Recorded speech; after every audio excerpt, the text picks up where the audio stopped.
Hello, welcome back to another video. Please consider giving us a like. Let's get started. Sherlock Holmes and the Conspiracy of Silver Iris. Chapter 1. The Enigma of the Silver Iris. It was on a dreary morning in November, as a dense fog clung to the cobbled streets of London, that a peculiar case came into our lives at 221B Baker Street. The fire in our hearth did little to chase away the damp chill that crept through the windows, and I was contentedly perusing the columns of the Times when a sudden rap at the door announced an unexpected visitor.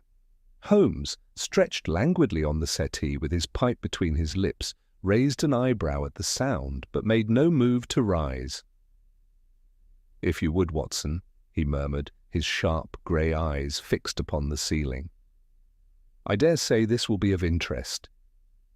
I rose to oblige, and as I opened the door, I was met by a young woman, her face pale with worry, and her gloved hands trembling slightly. She stepped hesitantly into the room, her eyes darting from me to Holmes with a mixture of trepidation and hope. "Pray do sit down," I said, pulling forward a chair for her. "You have come to consult Mr. Sherlock Holmes, have you not?" "Indeed," she replied, her voice barely above a whisper. "I am at my wits' end and have been told that he is the only man in London who can aid me." Holmes, who had been observing her with his characteristically penetrating gaze, now sat upright. He gestured for her to proceed. "Miss Farnsworth," she supplied. "Edith Farnsworth." "Miss Farnsworth, you appear to have come from the south of London," Holmes began, "and judging by the faint traces of ink on your fingers, you are employed as a secretary or in some clerical capacity. Your profession, I dare say, requires you to work late into the evening, as evidenced by the dark circles under your eyes." The young woman's eyes widened. "Why, yes, Mr. Holmes. I work as a secretary for Mr. Hawthorne, a botanist of some repute." She hesitated, then withdrew a small package from her handbag. "It is this that has driven me to seek your counsel." She unwrapped the package to reveal a single flower, a silver iris of extraordinary beauty. Its petals shimmered with an almost metallic sheen, and it exuded a faint, sweet fragrance that filled the room. "A remarkable specimen," Holmes remarked, leaning forward to examine it. "And this was sent to you?" "Yes, sir. It arrived 3 days ago, along with this note." She handed him a slip of paper, upon which was scrawled in an elegant hand, beneath, "Beauty lies betrayal." Holmes studied the note intently, then turned his attention back to the flower. "An unusual gesture, Miss Farnsworth. Have you any notion as to its meaning?" She shook her head. "None, Mr. Holmes. At first, I thought it might be a romantic overture, but—" She faltered, her expression troubled. "The words on the note are far from loving, and now I cannot shake the feeling that this flower is some kind of warning." "Warnings, Miss Farnsworth, come in many forms," Holmes said thoughtfully, turning the flower over in his hands. "But I must ask, is there any reason someone might wish to harm or intimidate you?" "None that I can think of," she replied. "I live a quiet life and have no quarrels with anyone, but—" She hesitated again. "There is something peculiar I ought to mention. My employer, Dr. Hawthorne, has been rather agitated of late. He has received several unusual visitors in the past fortnight, and their conversations have been conducted in hushed tones behind closed doors." Holmes's eyes gleamed. "And these visitors, did you observe them closely?" "Only in passing," she admitted. "They were well-dressed gentlemen, but their manner was furtive, as though they did not wish to be seen." Holmes leaned back in his chair, steepling his fingers. "Dr. Hawthorne, you say, is a botanist of some repute. What field does he specialize in?" "Exotic plants," she answered. "He has a particular interest in rare flowers from the East and South America. The silver iris, in fact, is one of his prized specimens. "Ah," said Holmes, his tone sharpening, "so this flower may not be as innocuous as it appears. Tell me, Miss Farnsworth, has Dr. Hawthorne expressed any concern about theft or rivals?" "He has," she said. "Last week he discovered that one of his rare orchids had gone missing, and he was quite distressed about it. But he refused to notify the authorities, saying that it would draw unwanted attention." Holmes nodded, his expression inscrutable. "This matter warrants further investigation. Watson, fetch my magnifying glass, if you please." I retrieved the instrument, and Holmes subjected both the flower and the note to a meticulous examination. He sniffed the flower, then held it to the light, observing the faint traces of pollen on its petals. He scrutinized the note, his brow furrowing as he detected something on its surface.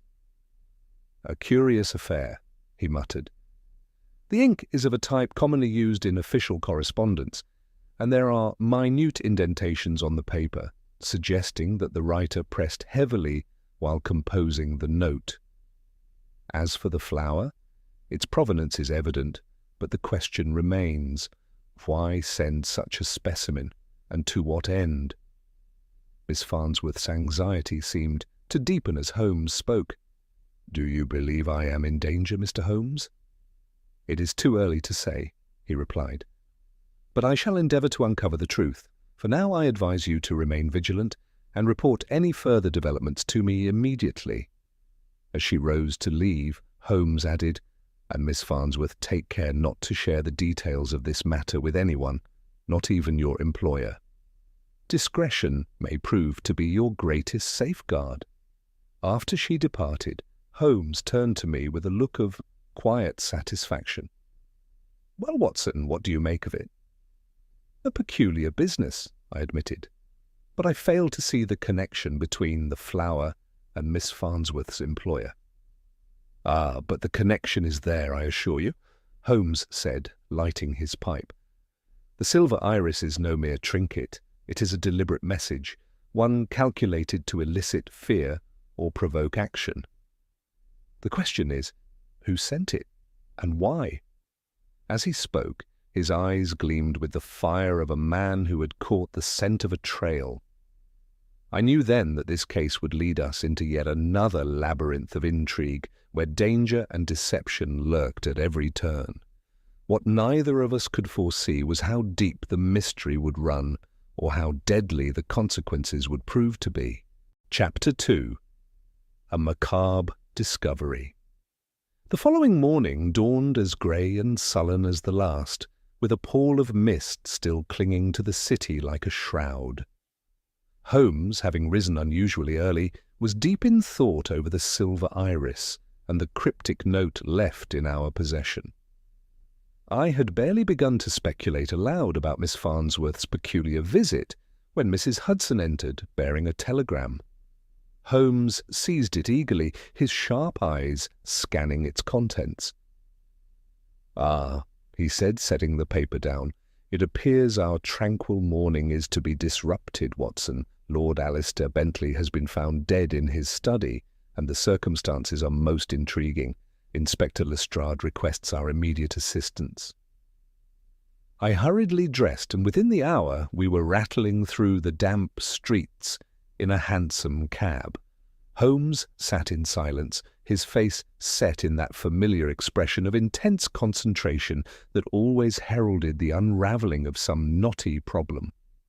Upon our arrival at St. James's Square, we found the Bentley household in turmoil, with constables stationed at the gates and a throng of curious onlookers gathered beyond. Lestrade met us at the door, his usual brusque manner tempered by a certain unease. "A nasty piece of work, this," he said, as he led us inside. "Lord Bentley was discovered early this morning by his valet. The door was locked from the inside, and there's no sign of forced entry. But it's what was left behind that's most unsettling." We were ushered into the study. A richly appointed room with dark wood panelling and shelves lined with leather-bound volumes. The body of Lord Bentley lay slumped over his desk, his head resting on a blotter stained with blood. Holmes stepped forward immediately, his keen gaze sweeping the scene. A single silver iris rested on the desk, its shimmering petals stark against the crimson backdrop. Pinned beneath the flower was a note bearing the words, "To see is to suffer." A singular choice of words, Holmes murmured, lifting the note delicately with his gloved hand. And remarkably consistent with the missive delivered to Miss Farnsworth, the connection grows more intriguing. "What connection?" Lestrade demanded. "Is this not simply the work of some lunatic with a penchant for flowers?" Holmes ignored the question, his attention fixed on the desk. He bent to examine a small, broken object lying near the body, the remnants of a wax seal, its edges still clinging to a fragment of parchment. "An interrupted correspondence, perhaps," he mused. "And what of the window, Lestrade?" "I see it is slightly ajar." "The window's latch is broken," Lestrade admitted. "But there's no sign that anyone entered or exited that way. The grounds were searched thoroughly." Holmes crouched by the window, inspecting the sill and the floor beneath it. "Interesting," he said softly, running a finger along a faint smear of wax on the wood. "This tells a tale, though perhaps not the one we expect." He straightened abruptly and turned his attention to the body itself. "Watson, if you please. Your medical expertise will be invaluable here." I stepped forward, suppressing a shudder as I examined the corpse. "The wound is a single clean cut to the throat," I reported, "likely inflicted with a blade of exceptional sharpness. Death would have been swift." "And the time of death?" Holmes prompted. "Judging by the state of rigor mortis and the coolness of the body, I would estimate it occurred around midnight."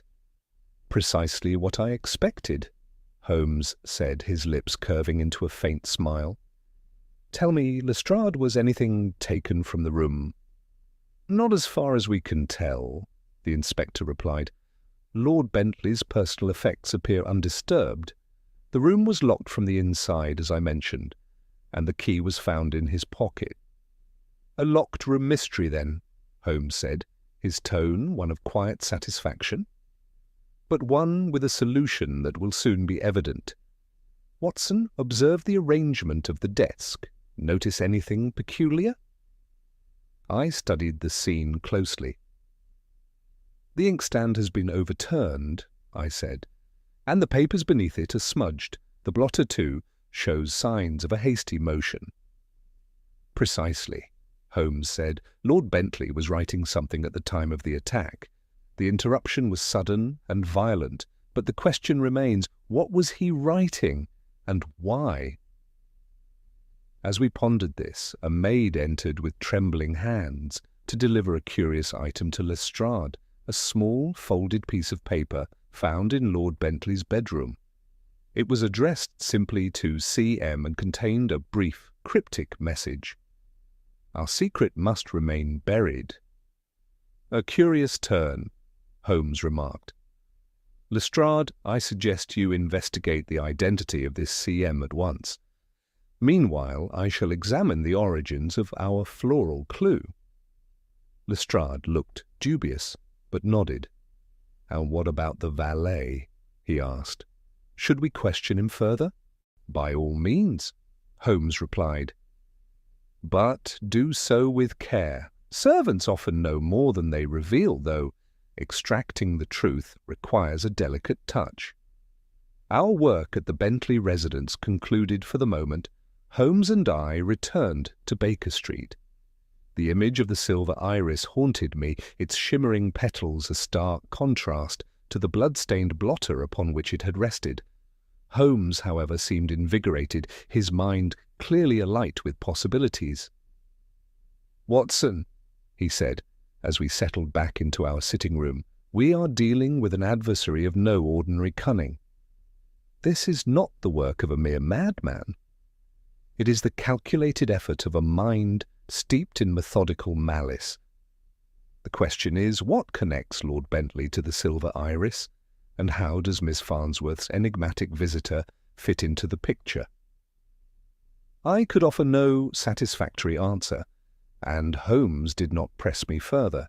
Instead, he spent the remainder of the day poring over botanical references, consulting volumes that seemed to contain an endless catalogue of rare and exotic flora. By nightfall, he had made an important discovery. "The silver iris, Watson, is not merely a rare bloom," he announced. "It is a symbol of wealth and exclusivity, cultivated by only a handful of botanists in all of England. Its presence at the scene of the crime is no coincidence. It is a deliberate message. The question is, what does it signify?" The answer to that question remained elusive, but I could sense that Holmes was on the cusp of some breakthrough. As we retired for the night, I could not help but feel a growing unease, as though the silver iris were a harbinger of further darkness yet to come. It was a feeling I could not shake, and as events would soon prove, it was not without justification. Chapter 3. A Whisper of Scandal. The Bentley affair, though steeped in tragedy, had only begun to unravel its web of mystery when Holmes and I found ourselves once again immersed in the shadowed corners of London's high society. It was late afternoon when we received an invitation, delivered in haste by a liveried footman, to attend a gathering at the home of Lady Eugenia Darlington. A name synonymous with opulence, Lady Darlington was renowned for hosting salons that brought together the most influential figures of the city. Holmes, his eyes alight with intrigue, saw in this event an opportunity to probe the circles in which Lord Bentley had moved. "Do you expect we shall find answers in a drawing-room, Holmes?" I asked, somewhat sceptical as we prepared for the evening. "The answers, Watson, are often whispered behind fans or concealed within the knowing glances exchanged across a ballroom. High society hides its sins with a veneer of civility, but rest assured the truth will out," he replied, fastening his collar with deliberate precision. Lady Darlington's residence was an exquisite Georgian townhouse, its windows aglow with the golden light of 100 gas lamps. We arrived to find the place thrumming with the hum of conversation and the soft strains of a string quartet. Holmes, with his unerring ability to blend into any setting, moved effortlessly through the crowd, his sharp eyes darting from one face to another as if cataloguing the secrets hidden behind their carefully curated facades. It was not long before we were introduced to Mrs. Clara Moorcroft, a widow of striking beauty whose name had already surfaced in our inquiries. She greeted us with a practised smile, though I noted a flicker of something, perhaps unease or recognition, as Holmes's piercing gaze settled upon her. "Mr. Holmes, Dr. Watson," she said, her voice smooth as silk. "A pleasure to make your acquaintance, though I must confess the presence of London's foremost detective at such an event is both a surprise and a curiosity." "The pleasure is ours, Mrs. Moorcroft," Holmes replied, his tone polite yet probing. "I trust you knew Lord Bentley well?" The question, though seemingly innocuous, caused a shadow to pass over her features. She recovered quickly, but not before I saw her hand tighten on the stem of her champagne flute. "We were acquaintances?" she said lightly. "Lord Bentley was a charming man, though prone to certain excesses. I imagine his untimely death has cast a pall over many in this room." "Indeed," Holmes said, his expression inscrutable. "It is a tragedy that raises many questions. For instance, were you aware of his recent interest in exotic botany?" Mrs. Moorcroft's composure faltered for the briefest of moments. "Botany? No, I cannot say that I was. Such pursuits seem rather far removed from Lord Bentley's usual inclinations." Curious, Holmes remarked, for it appears that a particular flower, the silver iris, played a role in his final moments. You have not, by chance, encountered such a specimen? I have not, she said, her voice cool but her eyes betraying a flicker of unease. Now, if you'll excuse me, gentlemen, I must attend to my other guests. As she departed, Holmes turned to me with a faint smile. Did you notice her reaction, Watson? It was as if she were caught in a sudden draught. Mrs. Moorcroft is a woman accustomed to veiling her thoughts, yet even she could not entirely conceal her discomfort at the mention of the silver iris. Do you believe she is implicated? I asked. It is too early to say, he replied, but she is certainly entwined in the threads of this mystery. Let us observe her further. The evening progressed, and Holmes's subtle inquiries revealed a tapestry of rumours and half-truths. Lord Bentley, it seemed, had been entangled in a liaison with Mrs. Moorcroft, a connection that was whispered of in tones of both envy and censure. Yet there was more. Murmurings of financial entanglements, of secret investments, and disputes among a select group of gentlemen. The name of Sir Edwin Harper surfaced repeatedly, a philanthropist with a reputation for discretion and a known associate of both Bentley and Dr. Hawthorne. Holmes, ever perceptive, noted these connections with evident satisfaction. "The plot thickens, Watson," he said, as we took our leave. "It appears that Lord Bentley's life was far more complex than it seemed, and Mrs. Moorcroft is but one piece of a larger puzzle." The following day our investigations led us to Sir Edwin Harper's residence, a stately home that exuded an air of quiet wealth.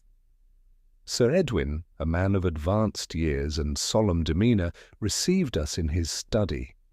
He listened patiently as Holmes outlined the purpose of our visit. "Lord Bentley was a dear friend," Sir Edwin said, his voice tinged with sorrow. "His death is a terrible loss. I cannot fathom who would wish him harm. And yet, Sir Edwin, harm has come to him," Holmes said. "Do you recall any disputes or dealings that might shed light on this matter?" Sir Edwin hesitated, then said, "There were disagreements, I suppose, though nothing of serious consequence. Bentley had a fiery temper, but he was a good man at heart." "And what of his interest in exotic botany?" Holmes pressed. The question seemed to startle Sir Edwin. "Botany, I am aware of no such interest. He had little patience for such pursuits." "Curious," Holmes remarked, "for it was a flower, the silver iris, that was left at the scene of his death. Have you encountered such a bloom?" Sir Edwin shook his head. "No, Mr. Holmes, I have not. But if you believe it significant, I shall do what I can to assist you." As we departed, Holmes was silent, his expression pensive. It was not until we were ensconced once more in our sitting-room at Baker Street that he spoke. "The threads of this case are becoming clearer, Watson," he said, pacing the room. "Lord Bentley's life was a tangle of passions and intrigues, and at its heart lies the silver iris. Its significance eludes me still, but mark my words, it is the key to this entire affair. Mrs. Moorcroft, Sir Edwin, and perhaps even Dr. Hawthorne, they are all players in this drama, though their roles remain to be determined." I could not help but marvel at the breadth of Holmes's deductions, even as the enigma of the silver iris loomed ever larger. The whispers of scandal and the shadow of betrayal had cast their pall over the case, and it was clear that the darkness had yet to reach its full depth. Chapter 4. Shadows in the Garden. The November fog that had so persistently clung to London showed no sign of abating as Holmes and I journeyed to the home of Dr. Reginald Hawthorne. Situated on the outskirts of the city, the botanist's estate was a striking contrast to the urban sprawl we had left behind. High stone walls encircled the property, and as we approached the gate, the scent of damp earth and decaying leaves filled the air. Beyond the iron bars, we glimpsed the sprawling gardens for which Dr. Hawthorne was renowned, their once vivid blooms now faded with the season. "A man's garden, Watson," Holmes remarked, "often reflects his temperament." "Let us hope, Doctor. Hawthorne's interests lie solely in horticulture, and not in more sinister pursuits."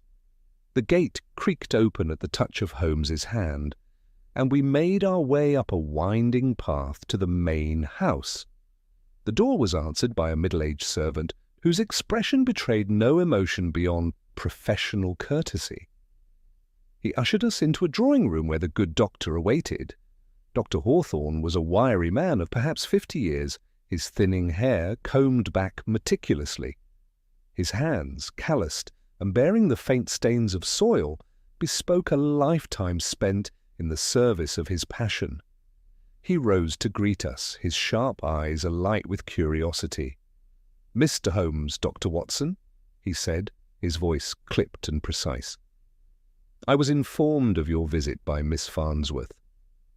To what do I owe the pleasure?" Holmes did not respond immediately. Instead, he allowed his gaze to wander about the room, taking in the various curiosities that adorned the shelves, pressed flowers mounted in glass cases, botanical sketches rendered with almost scientific precision, and a peculiar array of vials containing powders and tinctures of unknown origin. "Your collection is most impressive, Doctor." "Hawthorne," Holmes said at last. "But it is a particular specimen that brings us here today, the silver iris." A flicker of something passed over Hawthorne's face. Whether surprise or discomfort, it was difficult to say. He gestured for us to sit, taking his own place in a high-backed chair near the hearth. "The silver iris," he repeated slowly. "A rare and beautiful flower, to be sure. What interest does it hold for you, Mr. Holmes?" "It was found at the scene of Lord Bentley's murder," Holmes replied bluntly. "And another specimen was delivered to your secretary, Miss Farnsworth, along with a most unsettling note. It seems your prized bloom has become entwined in a web of intrigue." Hawthorne's fingers tightened on the armrests of his chair. "I can assure you, Mr. Holmes, that I had no part in such affairs. The silver iris is a delicate plant, one that requires great care to cultivate. I have only a handful of specimens, and they are kept under lock and key in my greenhouse." "Perhaps you would permit us to inspect the greenhouse?" Holmes asked. Hawthorne hesitated, then rose. "Very well. Follow me." We followed him through the house and out into the garden. The greenhouse stood at the far end of the property, its glass panes streaked with condensation. Hawthorne unlocked the door with a heavy iron key, and we stepped into a world of verdant abundance. Exotic plants from every corner of the globe crowded the space, their vibrant colours and heady aromas creating a disorienting effect. "Here," Hawthorne said, leading us to a corner where the silver iris stood in a row of neatly arranged pots. Their metallic petals glimmered even in the dim light, a testament to their unnatural beauty. Holmes crouched to examine them more closely. He took a small lens from his pocket, studying the soil, the leaves, and the faint markings on the pots themselves. After several minutes he straightened. "I notice you use a rather distinctive soil mixture, Doctor." "Hawthorne," he said. "A combination of loam, sand, and peat moss, is it not?" Hawthorne nodded. "It is a blend I developed specifically for the silver iris. It mimics the conditions of its native habitat." "Curious," Holmes murmured, "for I found traces of this same mixture on the windowsill of Lord Bentley's study." The doctor's face darkened. "Are you suggesting that I suggest nothing," Holmes interrupted. "I merely observe. Tell me, Doctor. Hawthorne, have you had any recent visitors who might have shown an unusual interest in the silver iris?" Hawthorne's eyes narrowed. There was one, he admitted. A man claiming to be a collector of rare plants. He was persistent in his desire to purchase a specimen, but I refused. The silver iris is not for sale. And this man, did he leave his name? He called himself Mr. Graves, Hawthorne said. But whether that is his true name, I cannot say. There was something unsettling about him. His interest in the flower seemed almost obsessive. Holmes exchanged a glance with me, his expression thoughtful. One final question, Dr. Hawthorne. Have you experienced any thefts or disturbances in your greenhouse? Hawthorne hesitated. A week ago, one of my orchids went missing. It was an unusual specimen, but not as valuable as the silver iris. I assumed it was a simple act of vandalism. Assumptions, Dr. Hawthorne, are often the enemy of clarity, Holmes said. I thank you for your time and your candour, Watson. I believe we have learned all we can here. As we made our way back to Baker Street, I could see that Holmes's mind was already at work, piecing together the fragments of the case. The name, Mr. Graves, and the missing orchid had added new dimensions to the mystery, though their significance remained elusive. What do you make of it, Holmes? I asked, as we stepped into our sitting room. Doctor, Hawthorne is a man of science, but he is not without his secrets, Holmes replied. The traces of soil on Lord Bentley's windowsill and the mention of this mysterious Mr. Graves suggest that the silver iris is more than a mere flower. It is a symbol, Watson, one that points to a deeper conspiracy. The theft of the orchid, too, may prove to be a thread worth following. For now we must wait and watch. The game, as they say, is afoot. As Holmes lit his pipe and settled into his chair, I could not help but feel a growing sense of foreboding. The shadows in Dr. Hawthorne's garden seemed to stretch far beyond the greenhouse, reaching into the dark recesses of London's high society. Whatever secrets the silver iris concealed, they were certain to lead us into ever greater peril. Chapter 5. The Second Murder. The events of the following day plunged us deeper into the heart of the mystery surrounding the silver iris. The air of unease that had settled over Baker Street the previous evening had scarcely lifted when Inspector Lestrade arrived at our door, his face pale and drawn. "Another murder, Holmes," he announced grimly as he stepped into our sitting room. "Mrs. Clara Moorcroft has been found dead in her home, and I'll be damned if the details aren't as chilling as those of Lord Bentley's case." Holmes, who had been lounging in his chair with a cigarette balanced between his fingers, sprang to his feet at once. "Mrs. Moorcroft," he repeated, "this grows ever more curious. Tell me, Lestrade, were there any peculiarities at the scene?" Lestrade hesitated as if struggling to find the words. "It's the same blasted flower, Holmes, another of those silver irises left on her dressing table. And a note, too. It reads, 'Lies bloom where trust withers.'" Holmes's eyes narrowed. "Fascinating," he murmured. "And the manner of her death?" "A knife, this time," Lestrade said. "A single stab to the heart, clean and precise, just like the Bentley case. The door was locked from the inside and the windows were bolted shut. If there's a pattern here, I'll be damned if I can see it." Holmes said nothing more, but the intensity of his expression spoke volumes. Within minutes, we were on our way to Mrs. Moorcroft's residence, a modest yet elegantly furnished house on the southern edge of London. As we arrived, the scene was much the same as it had been at Lord Bentley's. A constable stationed at the door, a gaggle of curious neighbours murmuring in the street, and an oppressive silence hanging over the house itself. The bedroom where Mrs. Moorcroft had met her end was a picture of domestic tranquillity, marred by sudden violence. She lay upon the floor near the dressing-table, her face serene in death, as though she had been taken by surprise. The silver iris, its metallic petals gleaming faintly in the morning light, rested upon a folded note. Holmes moved with swift precision, examining every detail of the scene. He studied the angle of the knife wound, the placement of the flower, and the faint smudges of dust on the floorboards. At length, he turned to Lestrade. "Do you notice anything peculiar about the dressing table?" he asked. Lestrade frowned. "Nothing out of the ordinary, Holmes. It's a woman's dressing table, plain as day." "On the contrary," Holmes said, pointing to the edge of the table, "observe the faint scratches here. They suggest that something, a box, perhaps, was recently removed. And these marks on the floor indicate that the chair was moved with some force." Lestrade's brow furrowed. "Are you suggesting someone was searching for something?" "Precisely," Holmes replied. "The question is, what were they looking for, and did they find it?" He turned his attention to the note.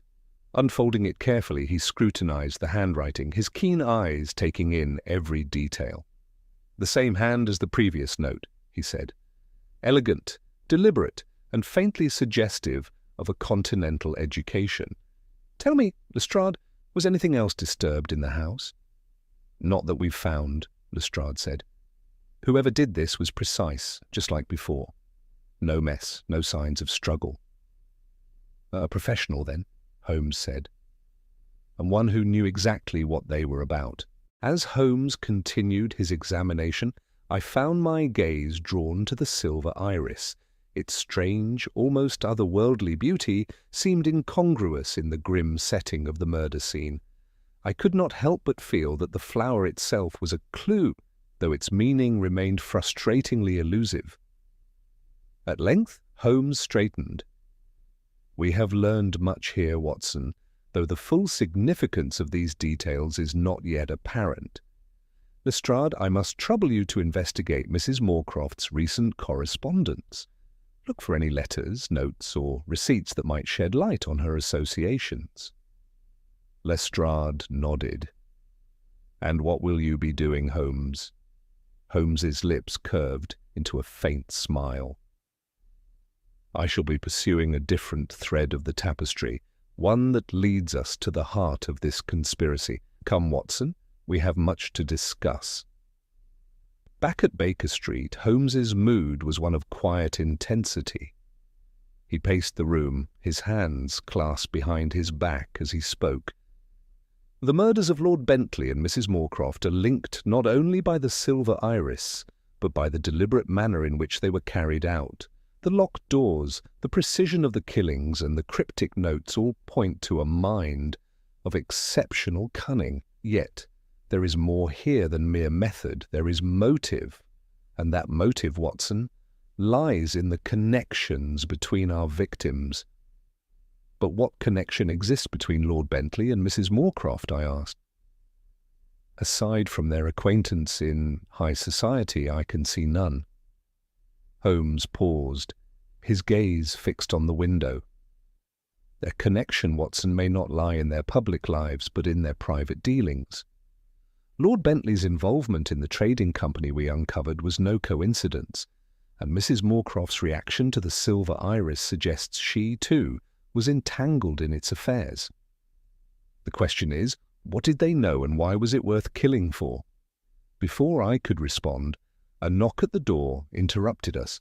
It was a messenger delivering a small package addressed to Holmes. He opened it carefully, revealing a single, dried silver iris pressed between the pages of an old ledger.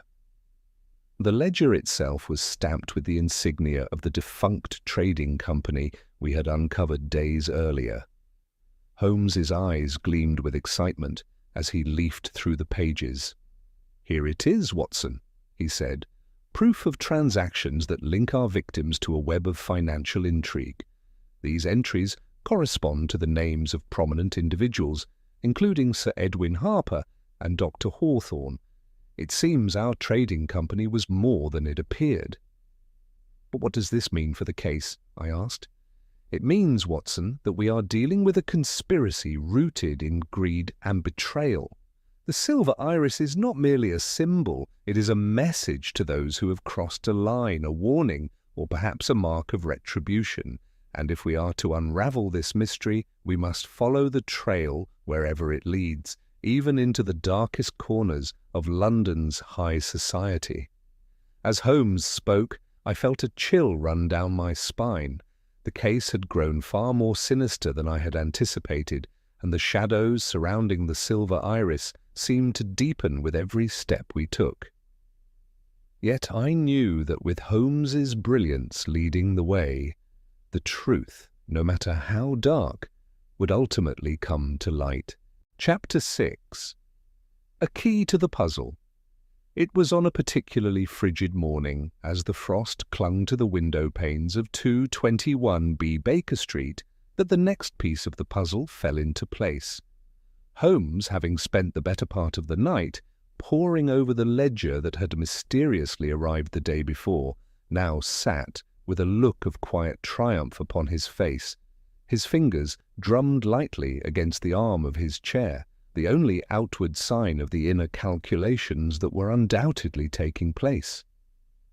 "Watson," he said at last, breaking the silence, "the hour has come to confront the shadows lurking within this case. The ledger, as you may have surmised, is a veritable map of deceit, pointing us toward the nexus of this conspiracy." "You have deciphered its significance, then?" I asked, setting down the morning paper. "Indeed. Within its pages lie records of financial transactions involving Lord Bentley, Mrs. Moorcroft, and, most intriguingly, Sir Edwin Harper and Dr. Reginald Hawthorne. The sums in question are vast, their origins dubious, and their destinations cloaked in secrecy. These dealings centre around the acquisition of rare artifacts and, I suspect, something far more perilous." Before I could press him further, Mrs. Hudson entered with a letter. Holmes took it with a nod of thanks, and as he read, his expression grew grave. "This, Watson, is the final confirmation I required," he said, handing the letter to me. It was penned in an elegant yet hurried hand, and bore the signature of Sir Edwin Harper. The contents were cryptic but urgent. "Mr. Holmes, I fear the truth is closing in upon us. The silver iris is more than a symbol. It is a death knell for those who know too much. I beg you, come to my residence at once. I shall explain all." "A plea for aid," I observed. "Do you believe Sir Edwin's fears are genuine?" "Beyond doubt," Holmes replied, rising from his chair. "He is a man accustomed to control, yet his letter reveals desperation. We must not delay." Within the hour we arrived at Sir Edwin's stately home, where a sombre butler led us to the study. Sir Edwin stood by the window, his hands clasped behind his back, and his posture rigid with tension. He turned as we entered, his face lined with worry. "Mr. Holmes, Dr. Watson," he said, his voice heavy. "Thank you for coming. I confess I find myself in a most precarious position." "You fear for your life," Holmes said matter-of-factly. "And with good reason, but before we address your safety, you must tell us everything you know." Sir Edwin hesitated, then nodded. "Very well. Several years ago I became involved in a trading company, one that sought to acquire and sell rare artifacts. Among these items was a collection of botanical specimens, including the silver iris. At first it seemed a legitimate enterprise, but I soon discovered that the company was little more than a front for smuggling and extortion. Lord Bentley and Mrs. Moorcroft were also shareholders, though neither was privy to the full extent of the operation." "And Dr. Hawthorne?" Holmes prompted.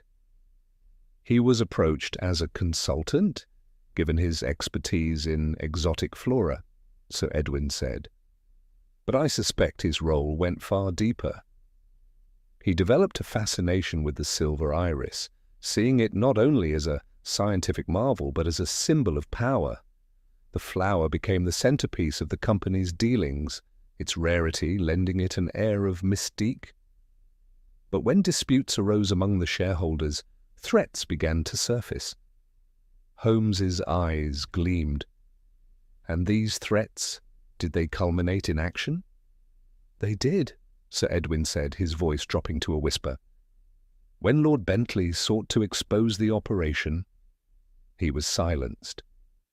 Mrs. Moorcroft, I fear, met the same fate when she attempted to withdraw from the company. And now I am the last remaining link. Holmes regarded him for a long moment. There is one question that remains unanswered, Sir Edwin. Who orchestrates this conspiracy? Sir Edwin's face paled. I cannot say for certain, but there is one name that recurs in the ledger, Graves. He is a shadowy figure, known only to a select few. If anyone holds the answers you seek, it is he. Holmes nodded. Then it is Graves we must pursue. But first, we must ensure your safety. Watson, see that Sir Edwin's household staff are placed on alert. I shall return shortly. He departed with his usual briskness, leaving me to organize the precautions. Sir Edwin's butler and footman proved loyal and resourceful, and within an hour the house was as secure as could be managed. Still an air of unease lingered, and I could not shake the feeling that danger loomed. Holmes returned in the evening, his expression one of grim determination. "The trail of Graves has led us to the docks, Watson," he announced. "But before we proceed, there is one matter to address. Sir Edwin, do you possess any documents or artifacts pertaining to the company?" Sir Edwin hesitated, then opened a concealed compartment in his desk. He withdrew a small, ornately carved box and handed it to Holmes. "This contains the remaining records," he said. "They are incomplete, but may prove useful." Holmes opened the box and examined its contents with meticulous care. Among the papers was a list of names, many of which we recognized as figures from London's elite. But it was a single entry, marked with an asterisk, that caught Holmes's attention. "Graves," he murmured. "His true name is Jonathan Greaves, and he operates under the guise of a shipping magnate. It appears he is the architect of this entire scheme. Watson, prepare yourself. We shall confront him tonight." Our journey to the docks was fraught with tension. The labyrinthine alleys and looming warehouses seemed to close in around us as we approached our destination. Holmes led the way with unwavering purpose, his steps guided by the trail he had so expertly uncovered.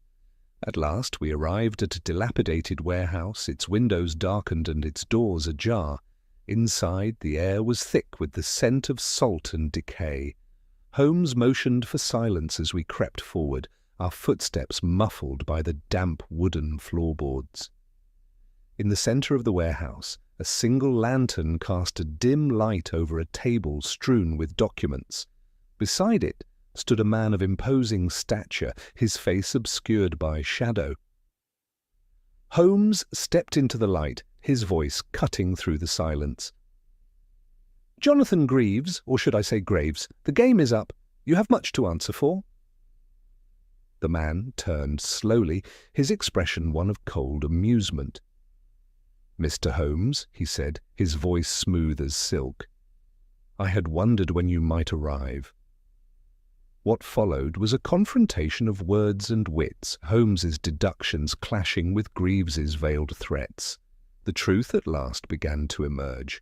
The Silver Iris, the murders, and the financial schemes were all part of a grand design to consolidate power and wealth.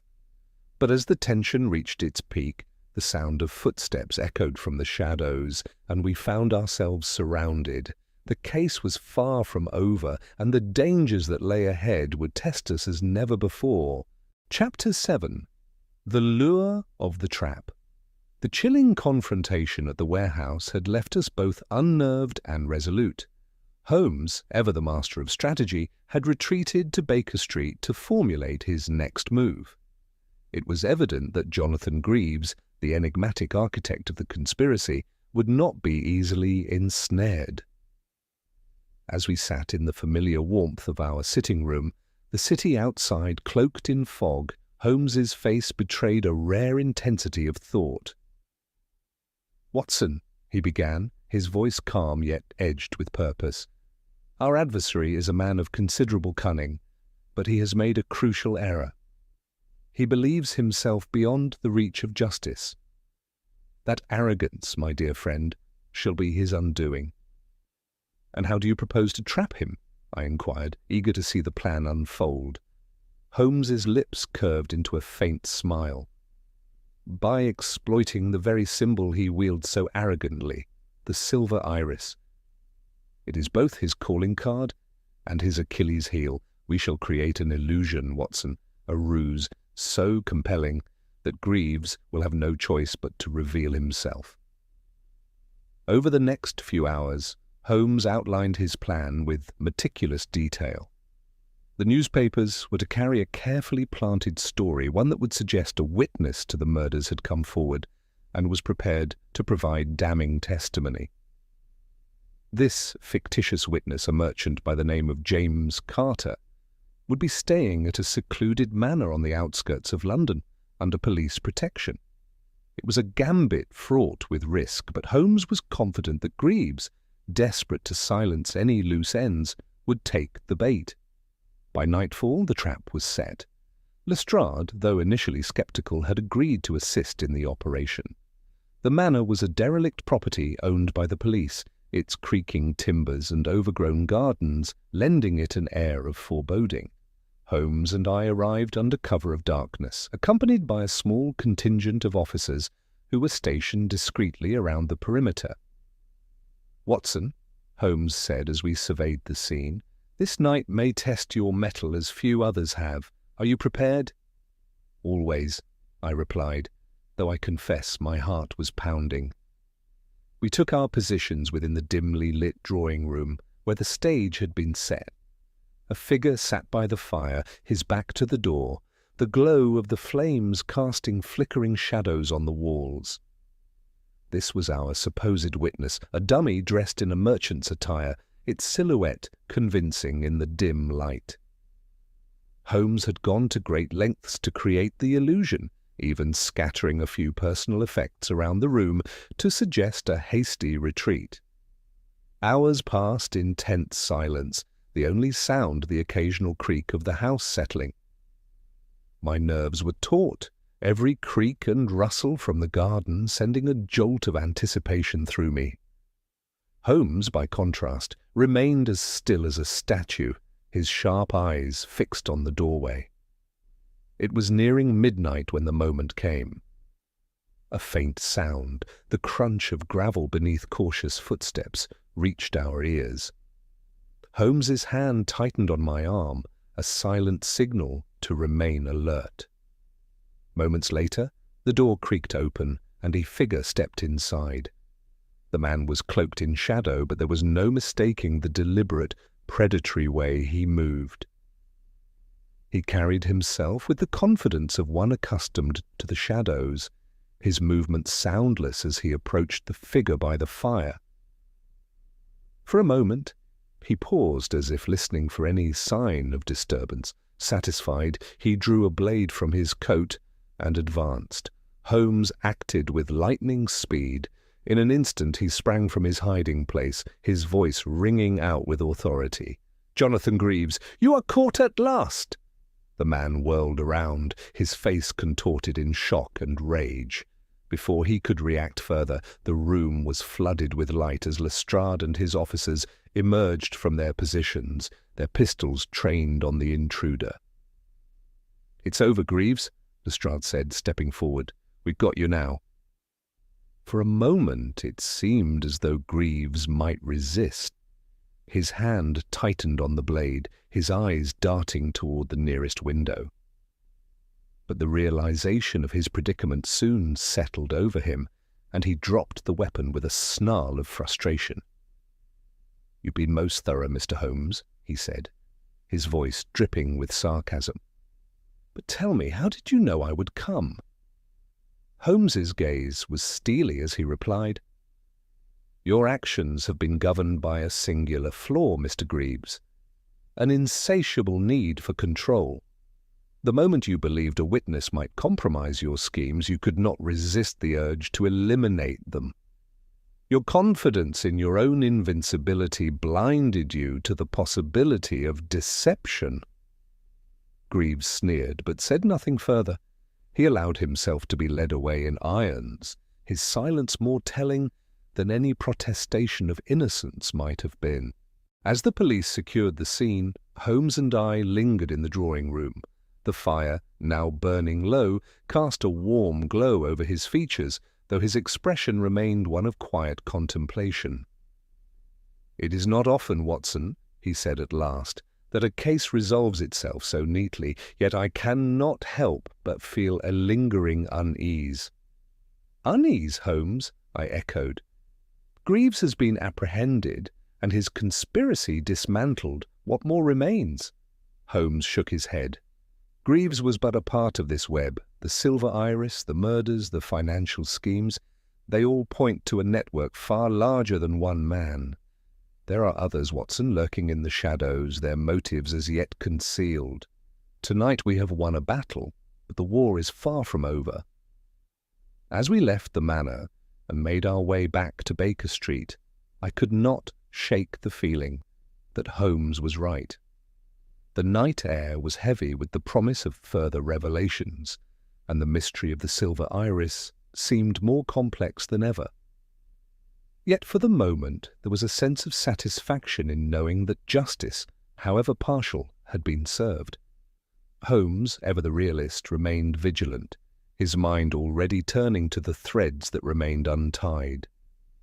And as I looked upon his sharp profile, illuminated by the glow of a gas lamp, I knew that whatever challenges lay ahead, he would face them with the same unyielding determination that had brought us this far. Chapter 8. The Final Flourish. It was late in the afternoon when Holmes and I returned to Baker Street, weary but triumphant. The apprehension of Jonathan Greaves had sent ripples through the criminal underworld, and the papers were already heralding the capture of one of London's most elusive masterminds. Yet Holmes, ever the sceptic, seemed less inclined to bask in our success. His sharp features, illuminated by the fading light filtering through the sitting-room window, bore the unmistakable imprint of unfinished business. "Watson," he said, "the capture of Greaves is but the opening move in this grand game. While his machinations have been brought to light, the true depth of this conspiracy remains obscured.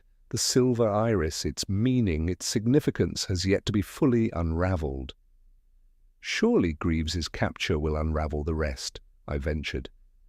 "With him in custody, the others involved will have little choice but to scatter." Holmes shook his head. "Scatter, perhaps, but not relinquish their hold. There is one final thread to be followed, one that will lead us to the heart of this dark matter."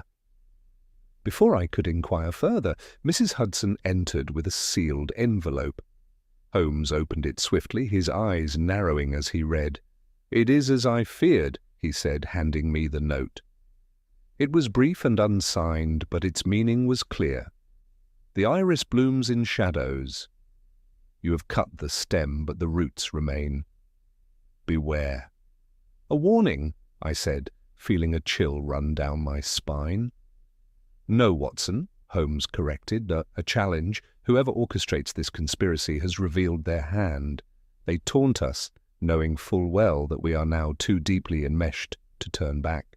The time has come to confront them directly." Holmes's deduction led us to an opulent estate on the outskirts of London, one that had remained conspicuously absent from the ledgers and correspondence we had thus far uncovered. It belonged to a certain Sir Percival Gresham, a name whispered among the circles of the elite, but seldom appearing in public record. The estate, surrounded by high hedges and patrolled by watchful guards, bore the hallmarks of secrecy and exclusivity.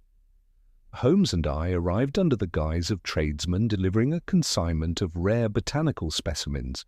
It was a bold deception, but Holmes had anticipated every detail, from the forged documents to the authentic crates containing harmless orchids. Once inside, we slipped away from the unwitting staff our path illuminated by the dim light of the estate's gas lamps. "The heart of the operation lies within," Holmes whispered as we crept through the hallways. "This place is no mere residence. It is a fortress for those who wield power behind veils of civility." At last, we reached a grand study, its walls lined with shelves of books and curiosities. In the center stood a mahogany desk, and behind it a figure awaited us. Sir Percival Gresham was a man of indeterminate age, his face smooth and untroubled, his piercing eyes betraying a keen intelligence.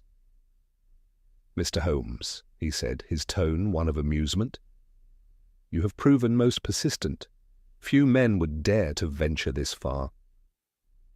And fewer still would orchestrate such a web of deceit," Holmes replied, his voice cold and precise. "The silver iris has been your calling card, Sir Percival, a symbol of your influence and a warning to those who oppose you." Sir Percival's lips curled into a faint smile.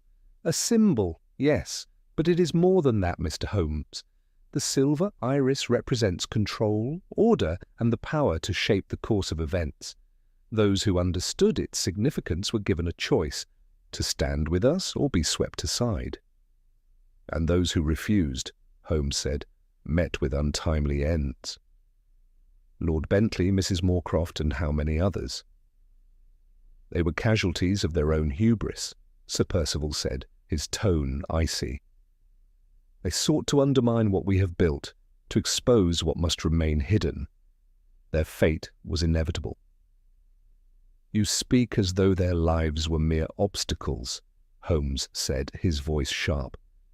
But your empire, Sir Percival, is built on treachery and greed. It ends tonight.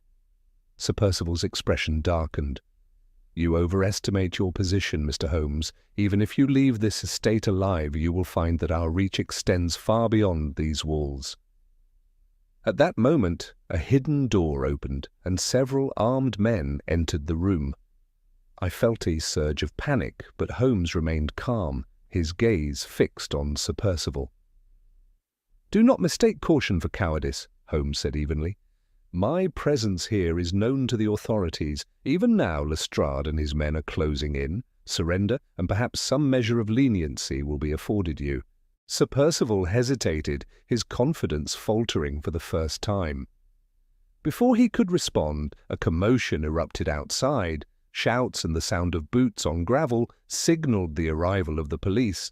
Lestrade burst into the room moments later, his pistol drawn.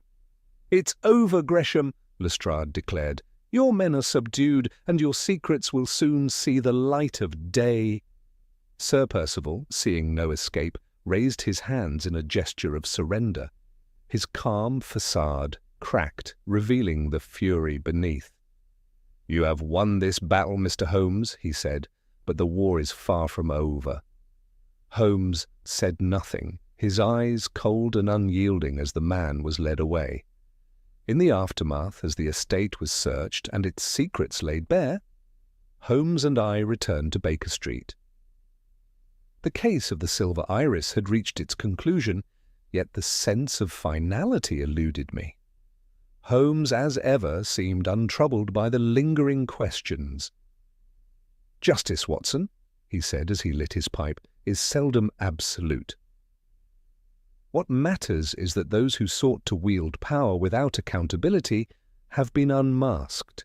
The silver iris, that symbol of their hubris, has been plucked from the shadows. As I watched the smoke curl from his pipe, I could not help but marvel at the brilliance of his mind and the indomitable spirit that had brought us to this moment.